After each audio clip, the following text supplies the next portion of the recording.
مرحبا بكم في باباراتزي ستار، واليوم باش نعطيكم ترتيب أفضل 10 شيف مروا على برنامج توب شيف على امتداد 6 مواسم. Let's go!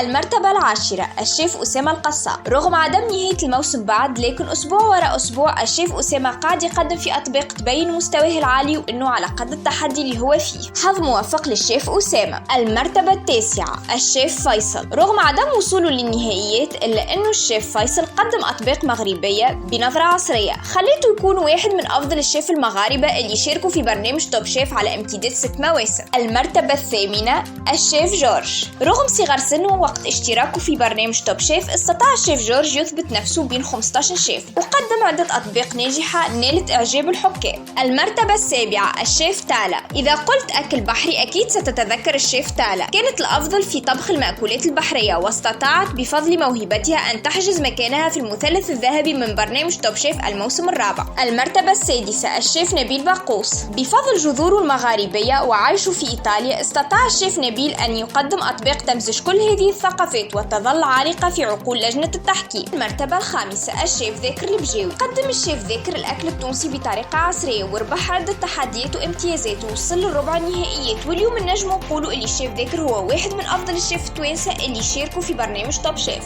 المرتبة الرابعة الشيف سليم الدويري. الشيف سليم هو التونسي الوحيد اللي وصل لنهائي توب شيف، أول تونسي قدم أطباق تونسية بنظرة عالمية خلال الموسم الثالث من برنامج توب شيف. المرتبة الثالثة الشيف باتريك. الطبخ بالنسبة للشيف باتريك ما كانش مجرد موهبة، إنما كان وسيلة للتعبير، الشيء اللي خلاه يحجز مكان في المثلث الذهبي في نهائي برنامج توب شيف الموسم الخامس. المرتبة الثانية الشيف محمد سي عبد القادر. من أصول جزائرية وبتقنيات طبخ فرنسية، استطاع الشيف محمد سي الوصول إلى نهاية توب شيف وفوزه في عدة تحديات خلال البرنامج خلى برشا متابعين يراوه هو الأجدر بلقب توب شيف العالم العربي الموسم الرابع. المرتبة الأولى الشيف عصام الجعفري. الشيف المغربي عصام كان أول متوج بلقب توب شيف العالم العربي. مسيرة حافلة والتتويج استحق الشيف بعد ما أثبت جدارته في برنامج توب شيف بشهادة كل الحكام.